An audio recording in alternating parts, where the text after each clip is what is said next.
वंदे मातरम मित्रों।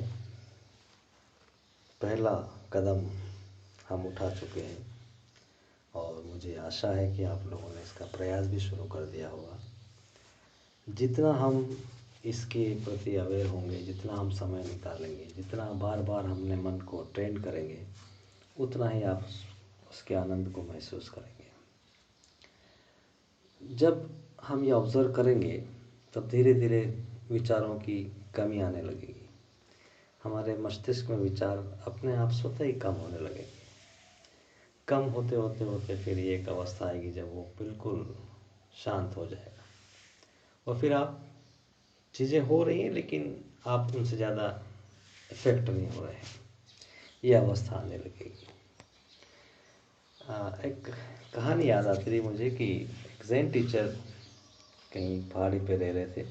जैन बुद्धिस्ट लोग होते हैं जो बुद्धिज़्म का प्रैक्टिस करते हैं, स्पेशली येलो रेस में। तो जापान के अंदर एक छोटी सी पहाड़ी पे कोई जैन टीचर आए हुए थे और वो अपनी साधना में और अपने कार्य में व्यस्त थे। उसी टाउन में एक प्रोफेसर साहब थे, बहुत विद्वान। उनको पता चला कि एक बहुत महान जैन टीचर आए हैं और बहुत ही अद्भुत है उनका आध्यात्मिक लेवल और ज्ञान और सब कुछ। तो हमने सोचा चलो आज छुट्टी का दिन है, थोड़ा उनसे ज्ञान प्राप्त करेंगे, सीखेंगे कुछ और नया। वो जैन टीचर के पास सुबह सुबह जाते हैं, छुट्टी का दिन होता है। वो प्रणाम करते हैं कि साहब मैं फलानी यूनिवर्सिटी में प्रोफेसर हूँ, ये पढ़ाता हूँ, ऐसा है वैसा है, सब डिटेल बताते हैं। वो उनका स्वागत करते हैं, बैठिए। और जैसे कि जापान में टी सेरेमनी होती है तो वो टी चाय बना के लाते हैं उनके लिए और 2 कप रखते हैं और पहले प्रोफेसर साहब का कप में चाय डालना शुरू करते हैं। चाय डालते रहते हैं और कप भरने के बाद भी चाय डालते रहते हैं। तो कहते हैं कि आप मास्टर क्या कर रहे हैं, ये चाय डूब रही है, इट्स स्प्लिटिंग। मैंने बोला कि हाँ मुझे पता है। बोला आप ऐसा क्यों कर रहे हैं? बोले जिस प्रयोजन के लिए आप आए हैं वो आपको सिखा रहा हूँ कि आपकी जो मानसिक अवस्था है इस कप की तरह हो गई है। आपने इतना डंप कर लिया है जो इन्फॉर्मेशन, सो कॉल्ड नॉलेज, जो कि जस्ट फैक्ट एंड फिगर्स हैं, उसको हम नॉलेज मान लेते हैं। तो इतना डंप हो गया कि अब उसमें कोई स्थान नहीं बचा है। मैं जब भी कुछ आगे डालूंगा तो वो सिर्फ डुलेगा, स्प्लिट होगा, वेस्टेज है। तो हमको पहले अपने मन मस्तिष्क को खाली करना है। खाली करने के बाद ही उसमें कुछ नया आ सकता है, उसके बाद ही कुछ उसमें क्रिएटिव चीज़ डाली जा सकती है, उसके बाद ही कुछ उसको अच्छे से उपयोग किया जा सकता है। तो पहला कदम है हमारा कि धीरे धीरे हम इसको खाली करें, वैकेंट करें। और उसका कुछ भी बहुत बड़ा एफर्ट नहीं, कॉन्शियस एफर्ट। कॉन्स्टेंटली आपको बार बार एक मक्खी आपके नाक के ऊपर बैठती है, हज़ारों बार आप उसको उड़ाना पड़ता है। बार बार बैठेगी, बार बार उड़ाना पड़ेगा जब तक कि वो बैठना बंद न कर दे। वैसा ही हमारा मन है, बार बार हमको उसको वापस सेंटर पे लाना पड़ेगा, बार बार उसको वैकेंट करना पड़ेगा, बार बार ऑब्जर्व करना पड़ेगा कि क्या आ रहा है, क्यों आ रहा है। और आप सिर्फ पेशेंटली उसको ऑब्जर्व करिए, धीरे धीरे धीरे वैकेंट होगा, खाली होगा।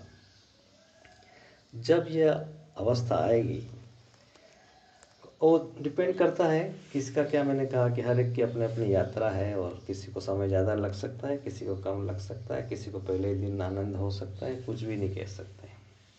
तो अब सबकी अपनी यात्रा है और आपका जितना एसेंशियल एफर्ट होगा उतनी ही प्रोग्रेस फास्टर होगी। इस अवस्था के बाद एक और चीज़ हमको करना है कि जब आप बैठेंगे, समय कुछ भी हो सकता है, कोई नियम नहीं है आपकी, जो आप उस समय जब कोई डिस्टर्बेंस ना हो, सारे एक्सटर्नल अफेयर्स आपके बंद हो, उस समय आप बैठें 2 मिनट, 5 मिनट, 10 मिनट।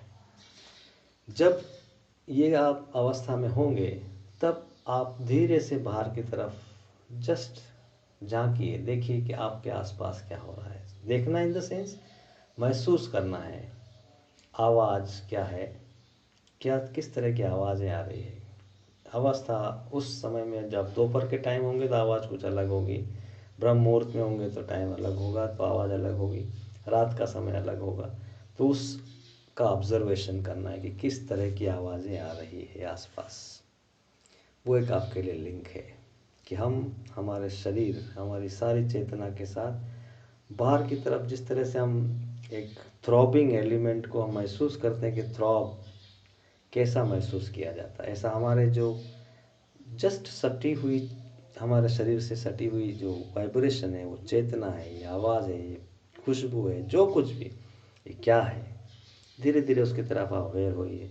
जिस तरह से हो रहा है, हम रुके हुए पानी में पत्थर डालते हैं तो कैसे एक लहर उठती है गोल और चारों तरफ फैल के किनारे तक पहुंच जाती है, ऐसे ही एक लहर, एक ऐसा ही वाइब्रेशन हमारे अंदर से कॉन्स्टेंटली उठ रहा है, और उस लहर को पकड़ते हुए धीरे धीरे धीरे धीरे हम बाहर की तरफ चले। तो डिस्टर्ब हुए बिना वही प्रैक्टिस वापस से जारी रखना है, कंटिन्यूस रखना है कि विचार नहीं आ रहे हैं, ब्लैंक हैं, और हम उस दिव्य चेतना को महसूस कर रहे हैं जो हमारे आसपास घटित हो रही है। तो ये दूसरी स्टेप होगी कि हम ब्लैंक रहें और साथ ही साथ हम अपना निरीक्षण बाहर की तरफ, हमारे शरीर से सटा हुआ क्या वाइब्रेशन है उसको पकड़ने की कोशिश करें और बाहर की तरफ चलने का प्रयास करें। ये दूसरा स्टेप है। वंदे मातरम।